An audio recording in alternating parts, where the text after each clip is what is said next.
Hello and welcome back to some more Genshin Impact. So, I have done all of the stuff I said I was going to do off camera.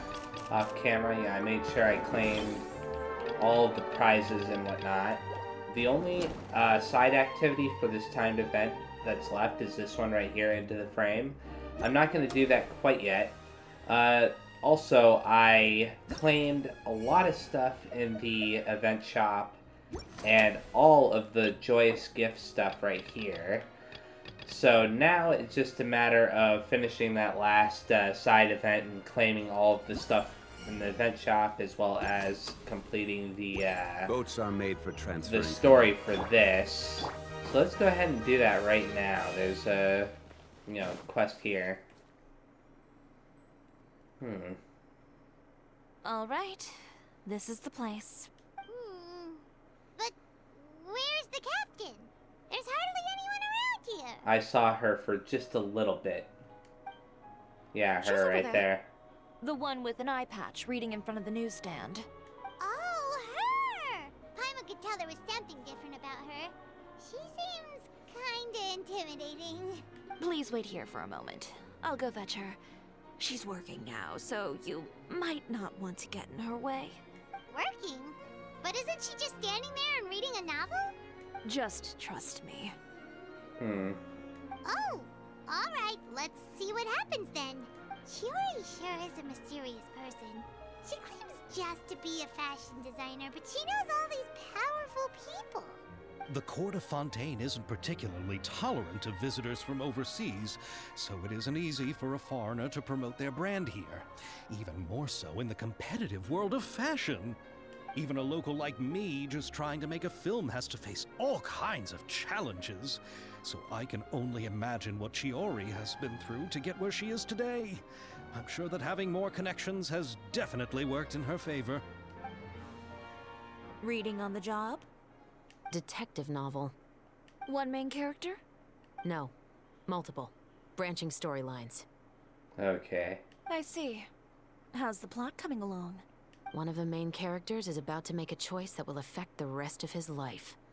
I'd wager he's going to make the wrong choice. Any way to speed things up? There's something I need your help with. You know that doesn't depend on me. It all comes down to what the character chooses. Oh, this person's interesting. Which is exactly why I'm here to help.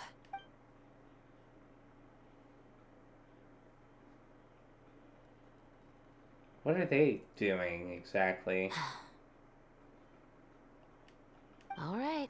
It appears he made the wrong choice in the end. Oh, that's what she's doing. Halt! Okay, I was like getting really confused there. Huh? What's going on? Hand over whatever you're holding. Oh, it's just a book. I didn't buy anything else. Then I'm sure you wouldn't mind letting me have a look. Excuse me, officer. I don't mind you standing around here, not purchasing anything, but I'd prefer if you didn't disturb my customers. It's bad for business, you know? Don't give me that act. You won't be able to get off so easily either. I am Chevret, captain of Fontaine's Special Security and Surveillance Patrol. I will say this one last time. Hand over whatever you're holding at once. And before you do anything unwise, let me remind you that I'll have you on the ground before you can even think about making a run for it. All right. I'll give it to you. But please let me say something first. If there's any contraband in that book, then the shopkeeper here is the one who slipped it in. I don't have anything to do with this. Oh, wow. Why, you trying to leave me on the hook, huh? You were the one who said you wanted it. Save it for the interrogation room. Take them away, Letelier.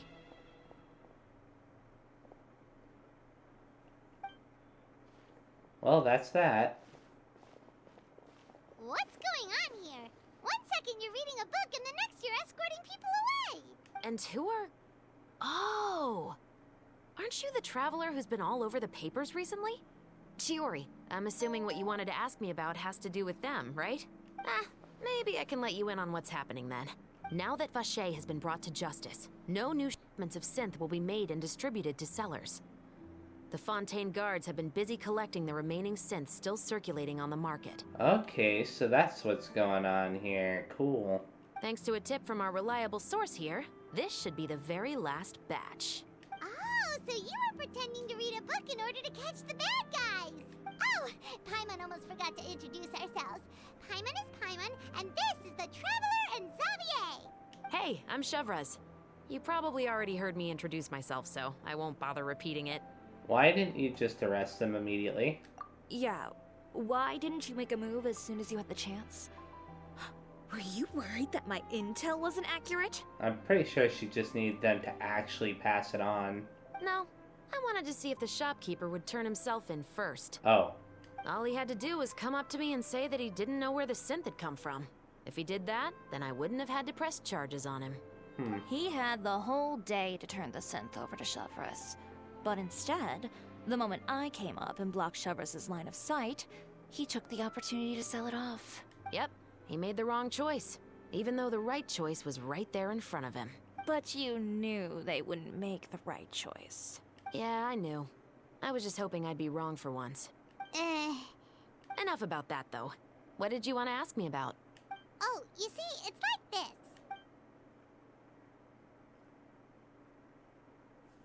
Okay. The Two Musketeers. You certainly have a good eye for a story. So what do you need me to do? Just be the action choreographer for the actors? I'm pretty sure she's one of the actors. Yes, that's right. I want to make sure we get all the details right. I want the actor's posture and understanding of firearms to be as realistic as possible. I'll explain why I think that she's going to be one of the actors in a little bit after this cutscene's done. However, I'm afraid this work will require a bit of your time, since you'll have to be present whenever we're filming. Also, as for the pay... No need to say any more. I'll join. Huh? Just like that? Really? You're willing to help us with our humble film project? Sure, it's no big deal. As I said, we've wrapped up our investigation here, so I don't have any other tasks on my plate for the moment. Besides, I personally really like this novel. I even have the collector's edition at home. Stories where justice prevails over evil never get old for me. Then we've got a deal? Yes, I'll see you on set tomorrow. Oh my! I can hardly believe it! I should tell Lady Farina immediately. Oh, and I must tell the prop manager and lighting technician to get everything ready. We start filming tomorrow! Calm down, Xavier. The film is going to take more than just a day to finish. Still, I should also head back now and start preparing the actors' costumes and makeup. Alright, guess that's it for today then. Traveler, Paimon, please stay for a moment. I have something to tell you. Oh? Then I'll take Xavier back. Poor thing. He's so excited that he can't even walk straight anymore. I don't want to spend our first day fishing our producer out of the fountain. Hey, see you tomorrow. Yep, see you tomorrow. So what I wanted to show you was this right here. You see how she's right next to Ayaka? It looks like she's supposed to be the other musketeer. At least that's my guess, but I don't know. You know, it's two musketeers, right? So they want us to talk to her again right over here. So what did you want to tell us, Chevraz? Have you read The Two Musketeers? I've heard a bit about it, or I haven't read it yet. Yeah, I haven't read it yet. The story is about a pair of children born into the household of a baron, and their struggle to survive together and take revenge for their mother. They were raised at the baron's estate, where their mother worked as a maid. The two were illegitimate children that the baron had with the maid, so they were never treated well by anyone. One day, upon returning home, they found their mother had been murdered and left dead on the floor. It was quite evident that the culprits were the other members of the baron's household, who never had any kind words to say to them. Huh. However, the baron was able to exert his influence and keep the whole thing under wraps. The mother's death was eventually deemed as a suicide, and there was no chance of bringing her murderers to justice. The two siblings decided to flee and someday avenge their mother. Many years later, members of the baron's family suddenly started turning up dead one after the other, all killed by gunshot. A rainbow rose was found on each of the victims' bodies, being the flower that the kid's mother liked best. The baron believed that the mother's soul had come to take vengeance on him, so he lived in fear each day. But it was actually those two siblings who had fled all those years ago. They relied on each other to survive and trained day and night, eventually becoming adept musketeers. They used all of their abilities to collect evidence and clues before executing their plan and exacting revenge on the Baron. Their actions let the truth behind their mother's death be known to all. That's quite an exhilarating story. Yep, the Baron got what he deserved for his evil deeds, and justice was able to prevail. It was just the kind of story I enjoy. Oh, so is that why you were so willing to join our crew, Chevros? You could say it was one of the reasons. Oh, you mean there were other reasons too? I've read the reports about you. Whether it was at the trials or when you lent your hand to resolve our nation's crisis, you've shown that you've got a strong sense of justice, as well as a great mind for deductions. Wait, so what you're implying is there's a case that you need our help with? Yes, you're as sharp as I expected. It seems you've experienced many similar situations before. There's been a recent murder case involving Muskets. The perpetrator's methods appear to be very similar to what is described in the novel. Oh, really? Huh. Really? But Paimon didn't see anything about that in today's papers. The Marechaussee Phantom hasn't yet released any information to the public because the investigation is currently at a standstill. The murderer is extremely cautious. Huh. A murder involving firearms? But not that many people use those in Fontaine, right? Could it be someone from your platoon? Impossible. We perform a routine inspection of our firearms and ammo reserves every day. If one of the weapons had been fired, it would stick out like a sore thumb. Besides, I trust the members of my platoon. However... Well, that's all I can disclose about the case today. Huh, you can't leave me hanging like that. Huh? What do you mean? I hope you all can go back and get some shut-eye. You can decide tomorrow whether or not you'd like to join the investigation with me. I'm aware this might not be the ideal time to add more to your plate, but the more capable people we have, the better the chances that justice will prevail.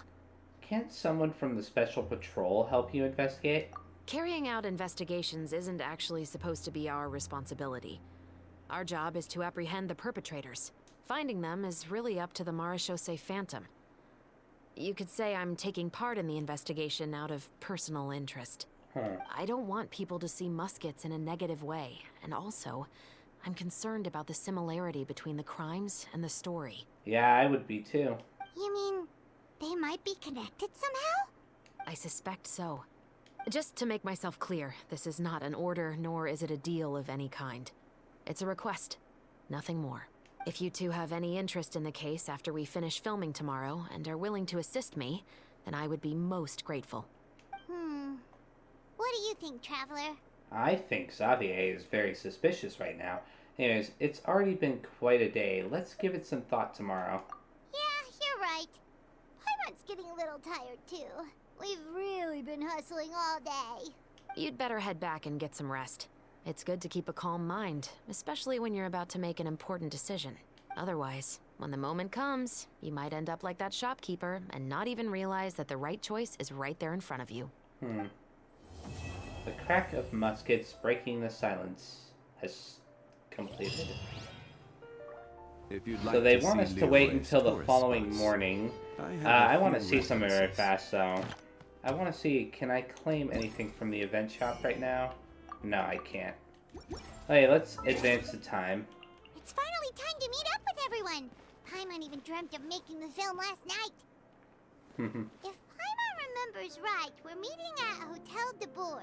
Let's get going. Okay, let's go over to the hotel. Ayaka, Yoimiya, you're already here. Good morning. Xavier said yesterday afternoon went well. Yeah, and how about you, Ayaka? What were you up to yesterday? After we split up, Ayato went to see Udex Nervillette at the Palais Mermonia. I was originally thinking of going with him, but he said he could manage it himself. He told me to go see the sights around Fontaine and to enjoy the local culture. So I rode the aqua bus with Yoimiya and visited the opera house on Aranias Island. Yeah, you wouldn't believe what we saw there. 2 mechanical puppets that were dancing together. You've already seen them, right? The Dirge of Coppelia and the Nemesis of Coppelius. Yeah, those two. Amazing, aren't they? Yeah, I mean, they're basically murder puppets, right? They attack you. Well, actually, no. You have to ask to fight them. Forgot about that. We sat and watched for quite a while. It was mesmerizing. Like we could keep watching them forever. I mean, they are kind of cool, though. Oh, it was the same for us the first time we saw them, too. Afterwards, we went swimming at the beach. Well, diving, to be exact. It was the first time I ever breathed underwater. I held Ayaka's hand and we counted down together. 3, 2, 1, and then splash! We were beneath the waves. At first, I didn't dare to open my mouth. But once I couldn't hold my breath any longer, I decided to take a big breath in.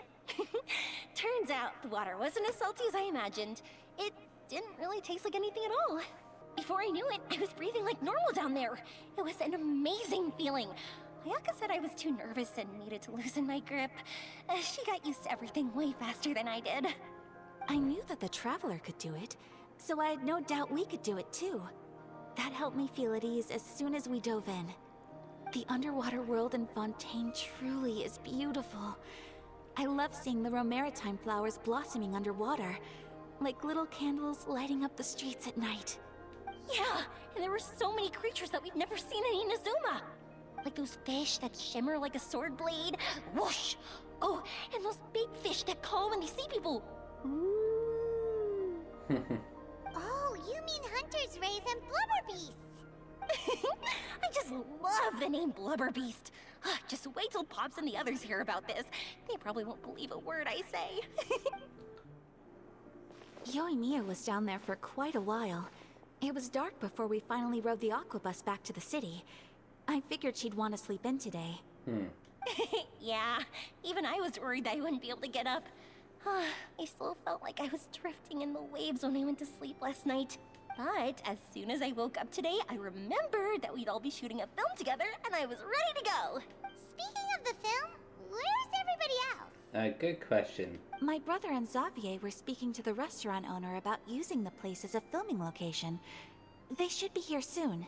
As for the others, We're here. Please excuse my tardiness. I just finished the Special Patrol's 6-mile morning jog. Wait, 6 miles? I'm so tired. I heard you all chatting, so I decided to come down. I sure could use some of that endless energy everyone else has. good morning, everyone. Morning. Can someone fetch me a cup of coffee? More milk, hold the sugar. No tea this time? Sure, I'd be happy to do that for you. No, you can't go anywhere. Please, have a seat over here so I can get started on your makeup. The last thing I want is coffee stains on my costumes. I can get the coffee. It's the perfect job for an assistant. Well, she's enthusiastic. So much energy. Seriously, what's her secret? Oh, Yoimiya's always like that. But you sure look exhausted, Farina. It's because you're not used to waking up so early, huh? Of course not. I spent the whole night reading the novel from cover to cover, marking sections that either need to be omitted or adapted. Wow. Paimon didn't expect you to be so thorough. Well, I was the biggest star in all of Fontaine after all. It takes more than just a pretty face to earn a reputation like that. I know how to get serious when the situation calls for it. I went all out when I was acting as an Archon, so why wouldn't I do the same for my own life? Here's your coffee, Director Farina. Oh no, she's gonna spill it. Oh. The way the camera was approaching her. The sound of being called director and the aroma of coffee feels almost as refreshing as hearing the birds chirping in the morning. I was gonna say, the way the camera was approaching Farina like that, it definitely felt like it was gonna get spilled all over her. Ah, it seems everyone has managed to arrive on time. We've reached an agreement with the restaurant owner. We are free to use the second floor to shoot our film. And who are those two people? Really? That's great! He is really looking forward to our film, and hopes that providing his restaurant as a filming location will attract more customers. Well then, Mr. Xavier, I'll leave the rest to you. Okay, thanks. First, I'd like to introduce our new members. This is our prop manager, Veronique. She'll be in charge of all the film's props and items. And this is Bonneau, our lighting technician. He'll be in charge of lighting and illumination to set up each scene's atmosphere. Wow. Sure feels like we have some real professionals joining the crew now. First of all, please allow me to first express my sincerest gratitude to everyone in the crew. When my investor informed me yesterday that he wouldn't be able to provide the funds, I really thought that this was the nail in the coffin for this film. I had no idea that I'd find so many people willing to help me on such short notice. Thank you. Thank you all from the bottom of my heart. No need to be so cordial, Mr. Xavier. We're all honored to be a part of this. Your works made a profound impression on me when I saw them back in Inazuma. I am sure that someday, this film will be remembered as a prime example of cultural exchange between Fontaine and Inazuma. Yes, the story is the reason I agreed to join. I can't bear to even imagine what this film would look like without the very best director. Anyway, I would like to make a promise to everyone that as the producer of this film, I'll do whatever I can to ensure that everything goes as smoothly as possible. This is not just my film. It also embodies the thoughts and feelings of every person here, as well as the endless effort we are about to pour into it. So, without further ado, the Two Musketeers will officially begin filming now! Okay, where's the second Musketeer? You may take it from here, Director Farina. All right. Oh. Listen up, everyone.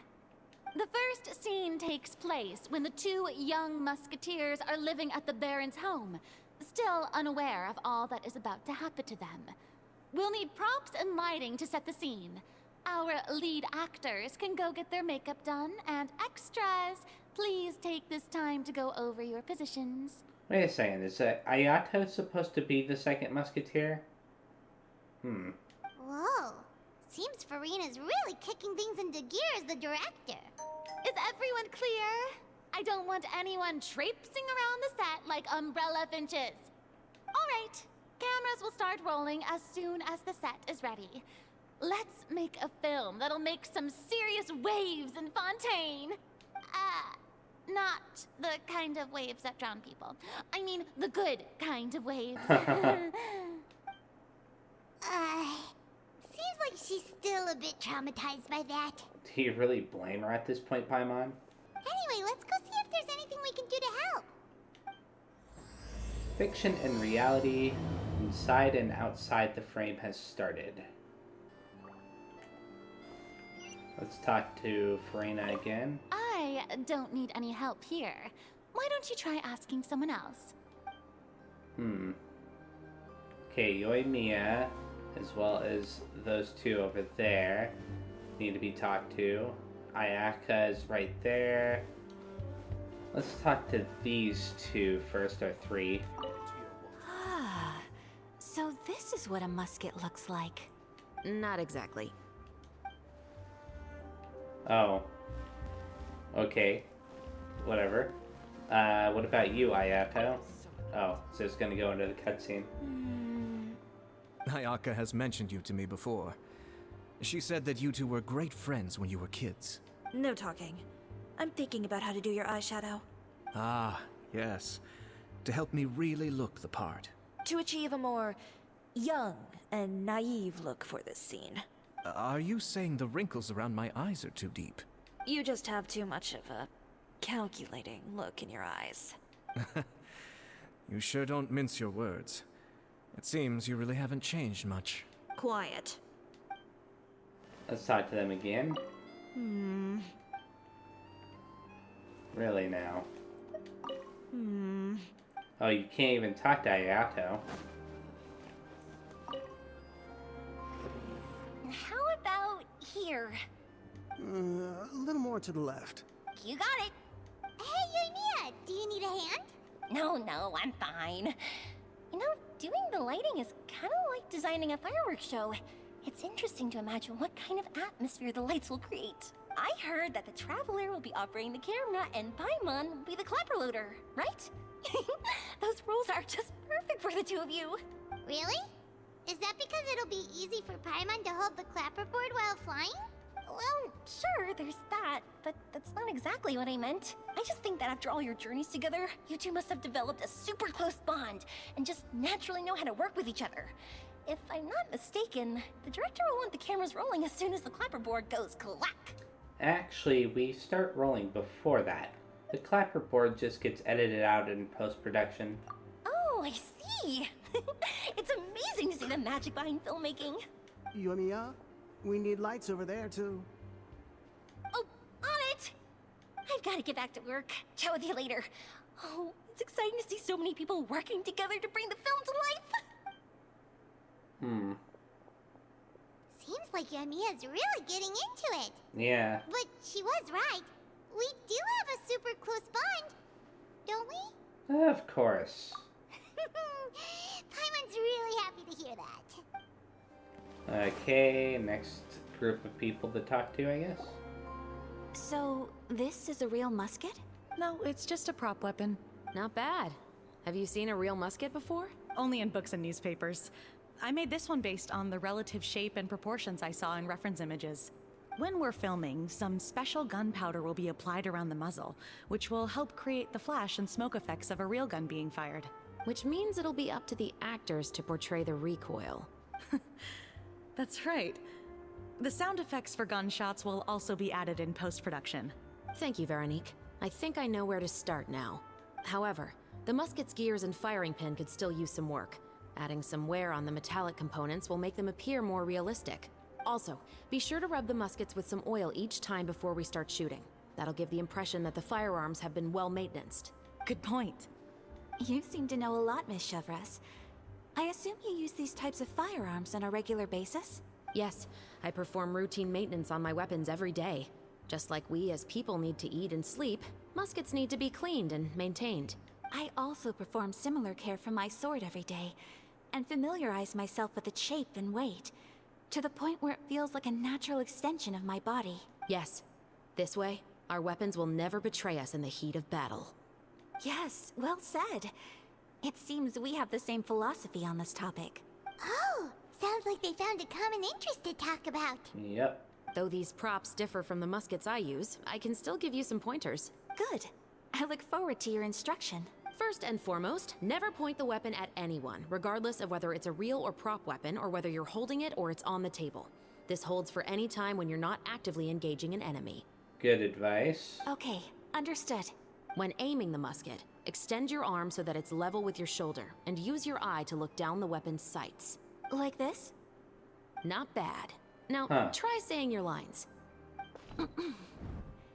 This is the end of the road for you. So, why is she holding it sideways? Good. Now turn your body a little. That way, you'll give your enemy less of a target to work with. And relax your shoulders. This is the end of the road for you. I accidentally skipped that, but she's also holding it sideways. Why? Excuse me, Miss Chiori. He is Director Farina, there's something I wish to discuss with you. He's about to ask to let her replace him. Oh? What is it? Like this? Yes, much better. What do you think? I do see your point. But are you sure you wish to do this? I believe it would be most fitting. Well, if you insist. All right, I understand. Miss Ayaka, Miss Chevres, could the two of you please come over here? Huh? What's going on? Are we gonna start filming now? Let's go see. What is it? I have a question for you, Miss Chevres. Would you be willing to play the role of a musketeer? What? To clarify, I would like to turn over my role to Miss Chevres. But brother... Don't worry, Ayaka. I actually view this as a good thing. I was becoming troubled trying to set aside some time to speak to the staff at the Palais Mermonia.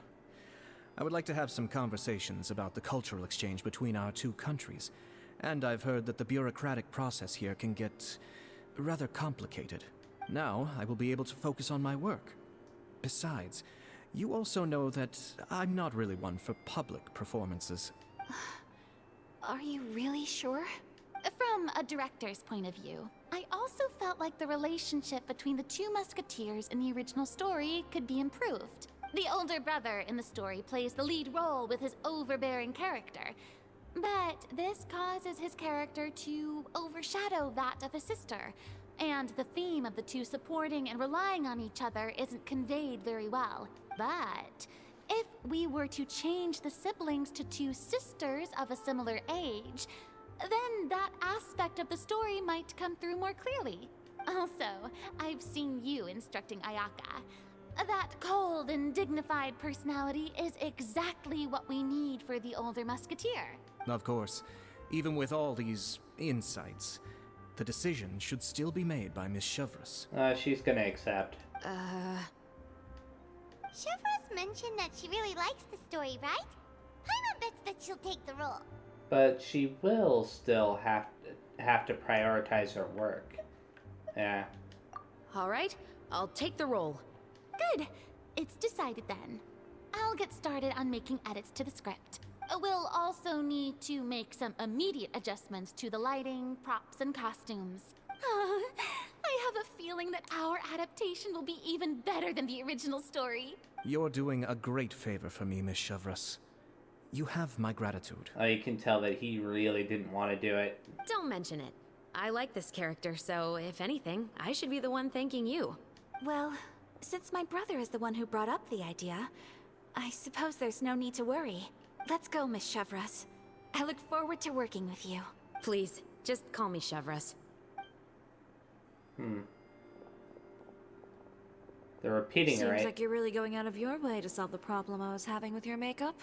I was gonna say, they're repeating her name often enough where it's easier to remember it, but it's still something like where you see it, and it just doesn't sound the way you think that it would sound, at least to me personally. Surely you jest, Chiori.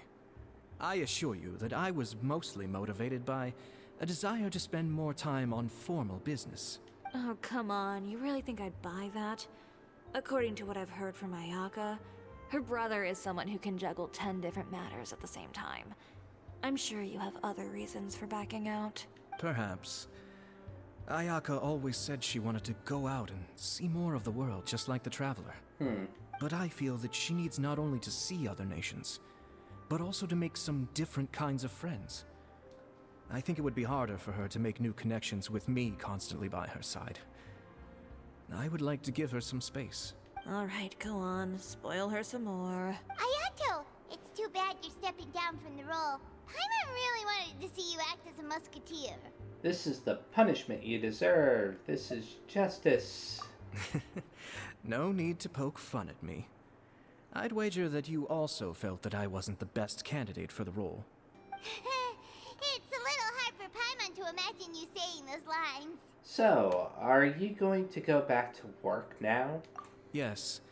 I've made an appointment to meet some people from the Palais Mermonia. Now, I will have some more time to prepare. Traveler, get the camera ready. Paimon, get the clapperboard. Actors, to your positions. We're about to start shooting the first scene. Ooh. Go on now. And please take good care of Ayaka. Yep, don't worry. You can count on us. Good luck with your work. Thank you. I look forward to seeing the film when it's finished. All right. Now that we're all here, let me help set the scene for everyone. The first scene takes place when our two main characters are still living at the Baron's estate. They've been ostracized and verbally abused by others in the household, but they still have no idea why. We want to capture how naive and innocent they are, despite their pain. Chevreuse will be playing the role of the older sister, Tulip, and Ayaka will be the younger sister, Iris. Be sure to get close-ups of the main characters at the right moment. Silence on the set! Lights, camera, action! Let's go! Tulip, Mother's been out for quite a while now. Perhaps she went to pick some flowers on the way home. You know how she loves flowers. Iris, Tulip, I'm home. Zoom in for a close shot with the mother. Yeah. Mother! You were out for so long, we were beginning to worry about you. I probably should have done the wide shot. I'm sorry, but I'm back now, safe and sound. Here, I brought your favorite treat, apple turnovers. Mother, what are those bruises on your hand? Zoom in for a close-up on Tulip, or zoom in for a close-up on the mother? Huh? What bruises? Oh, I must have bumped into something while I was working yesterday. But I didn't notice them this morning. Then perhaps they're from when I accidentally tripped when I was out just now. By the way, did you have fun playing at home? What's the matter, Iris?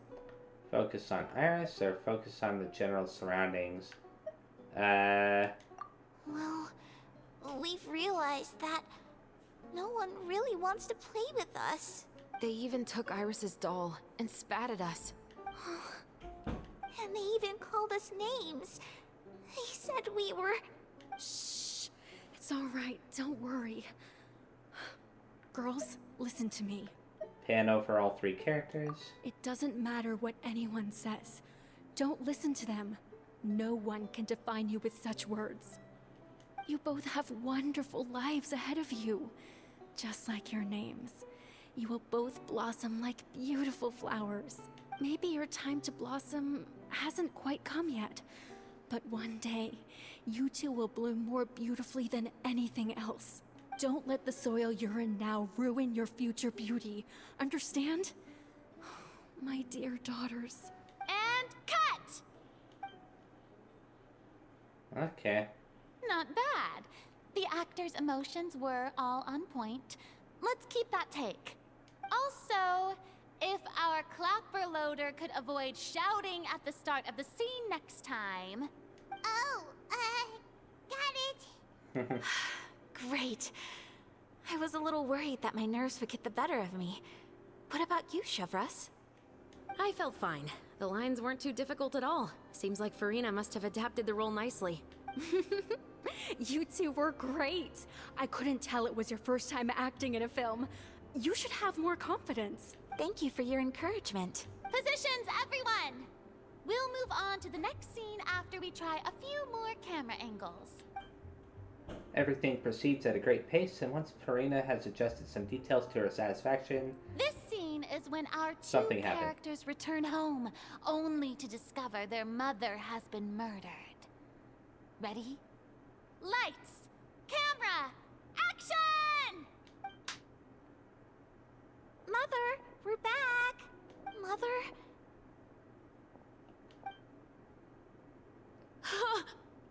What's wrong, Tulip? Iris, stay away! Huh? Why? What's... Mother! Mother... She's... Was she poisoned? There's poison in this cup. Yep. Huh? I could have sworn I've seen this kind of cup before. Those aristocrats. They didn't even try to cover up their actions.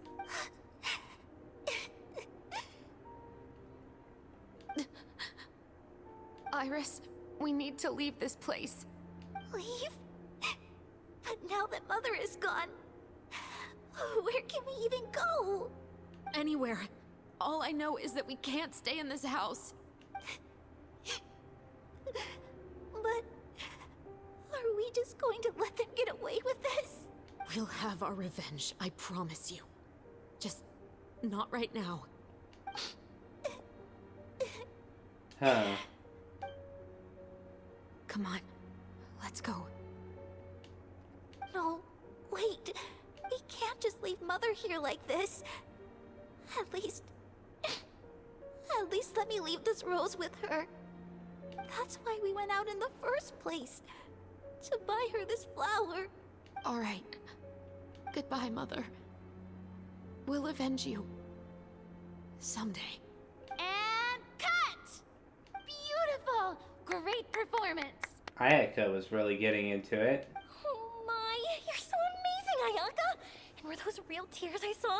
How did you do it? Yeah, I'm kind of wondering the same thing. I was surprised too. Thank you for the kind compliments. Actually, as soon as Director Farina said action, I told myself not to think about anything. I just felt the weight of the moment and became the character. It's quite similar to practicing the art of the sword. You clear your mind and focus only on what's happening in front of you. Ayaka's performance was amazing. Have I discovered an acting prodigy? Pipe down, everyone! We need to move on to the next scene! A full day of filming on the set quickly does something. Darn it. Huh? Are we done already? But Paimon wants to keep playing with the clapperboard. How do you feel, Traveler? Is your arm sore from holding the camera all day? A little bit, but it was a lot of fun. Good work, you two. You too, Shivers. You were quite the actress today. I've read this novel many times before. I have a good grasp of my character's mindset. Anyway, do you remember my request from yesterday? Uh-huh. Oh, right! We were having so much fun that Paimon nearly forgot. You have a case where the murders seem really similar to the cases in the novel, right? So, how are they similar exactly? In the story, the main characters grow up to become two musketeers, always using their guns to carry out their revenge. And on each of the victims, they place a rainbow rose as a signal that they've returned. So you mean there were rainbow roses in your case too? Yes, that's correct. We found rainbow roses just like in the novel. Seems like you're connecting the dots now. Wasn't too hard. Oh, that does sound pretty concerning. Especially after seeing the script today. Oh, now Paimon can't stop wondering what kind of ulterior motive the murderer might have. What do you think, Traveler? You're smart. Paimon wants to hear your thoughts. If we're only there to assist, then I think we can join the case. Good. On behalf of Fontaine's Special Security and Surveillance Patrol, thank you for your dedication to justice. There's no time to lose. We should start investigating right away. Follow me. Oh, right away. Huh? Right now? Well, we just got done filming all day. Paimon's so tired. The most valuable intel always comes after nightfall. They are like small, remote islands in the middle of the sea.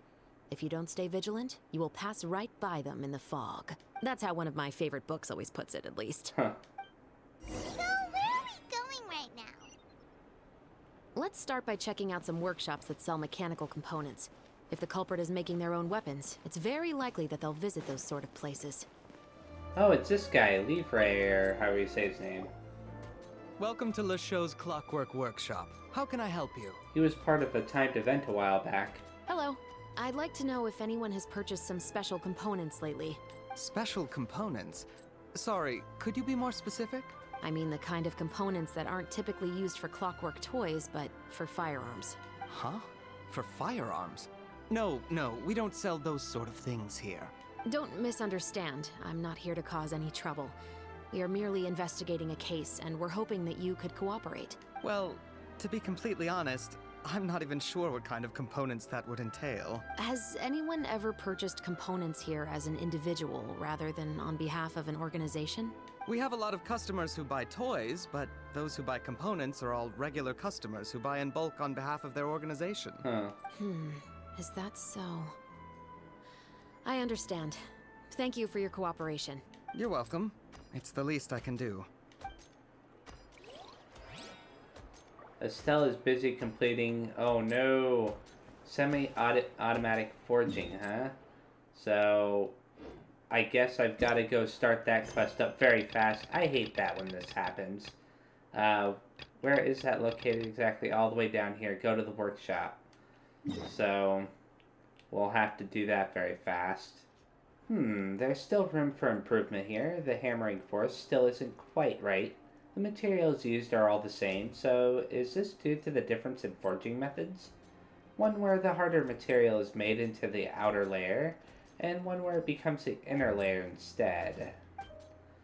If that's the case, should the corresponding force be preset, or should I make an adaptive mechanism that sets the force based on the forging method instead? Huh. You know, this machine really is fascinating up close. The way it just clings on the metal by itself. At this rate, it feels like you wouldn't need to be a blacksmith at all. Haha, this machine isn't smart enough to not need a blacksmith yet. When you need to make something, there are still countless little details that need to be tuned. And the tempering and polishing needs to be done manually as well. However, one day, I will turn it into a fully automated forge. Anyway, do you have a commission for me? That hinges on how well the autosmith can perform. Then I gotta show you what I've got. Huh. So you're a blacksmith too, and not just the boss. That's right. I wear both hats. Wield both hammers, however you want to put it. Surprised, huh? People who find out about me for the first time, I'll end up making the expressions you're making right now. Where are the solid chunks of muscle on her arms? She's even leaner than the average person. Okay. Yeah, that's right. Can someone like that really work as a blacksmith? Those aren't Paimon's thoughts. Paimon just continued your hypothetical conversation without even realizing it. Haha, no offense taken. Truth be told, letting people as feeble in body as I serve as a blacksmith is the main point of this machine. Humans can use tools, and exquisitely designed tools can make the impossible possible. Some say that all automated forgings are hollow and soulless, but if you ask me, the machine is just as much of a tool as a regular smith's hammer. Really, I would love to see those smiths knock metal into shape with their bare hands. Anyway, I digress. I'll forge a razor-sharp sword for you right away. But it seems like I've run out of materials. It appears we've used up too much of the materials during the previous rounds of experiments. What should I do? Oh, Paimon knows. For the next phase, Paimon must pull on a mysterious lever. Once Paimon has done that, the forge will rattle and chime before transforming into a mobile mechanism that will leave to seek materials on its own. Okay. Automated material gathering machines. Feels like that would be a high demand design as well. But how shall they differentiate between different forms of matter? Could they perhaps use the external reflectivity of surfaces to judge the properties of an object? Miss Estelle? Apologies, I got distracted. As it stands, the autosmith is just a hammering mechanism. It cannot transform nor roam on its own. All the materials it uses must still be delivered by human beings. But if you're interested, you can also give me any spare materials you have collected. When one is testing and tuning their autosmith, there is always a scarcity of resources. In return, let me offer you some designs from this workshop. I smell trade secrets. Are you sure that's okay? How should I put it? To me, what matters isn't the product that is forged, but the tool used for forging. Letting the autosmith work with different materials to procure more data sets will help the machine create better products down the line. The designs, contrarily, are of lesser importance. So, are we interested in more than just forging materials? We are interested in more than just forging materials, rather. Feel free to bring over anything that you think might be useful. You aren't trying to scam us with some strange and useless designs, are you? What if the next time we're back, we'll just find an empty shop with no sign of you, the autosmith, or the materials we handed over to you? No, that would never happen. This counts as a long-term partnership. In such relationships, nothing is more important than trust. I will make sure that the designs will be of the highest quality. Besides, even if I could run, it won't be easy for the Autosmith to sprout legs and follow. Yeah, I agree, that thing is built into the wall. Ah, that's a fair point. Well, that settles it then. I'm looking forward to working with you. I hope this partnership will benefit both of us. Yes, I'm looking forward to seeing what kinds of materials you will bring to the forge. So, let's look at the quest list very fast and see. I think that was the end of that quest. That was a very short quest. So I just gotta bring materials to her is all. Anyways, now I gotta talk to her again for the story for the time event. Oh, hey, Chevris.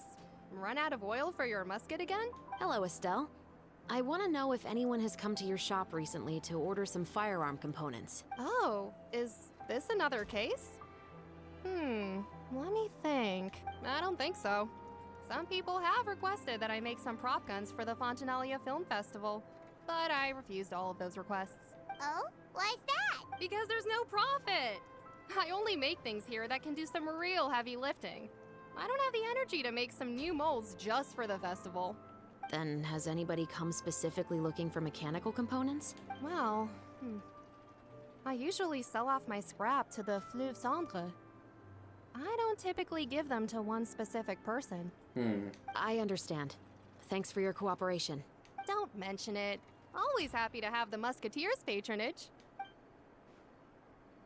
Seems like we haven't found any leads to go off yet. Yeah, unfortunately.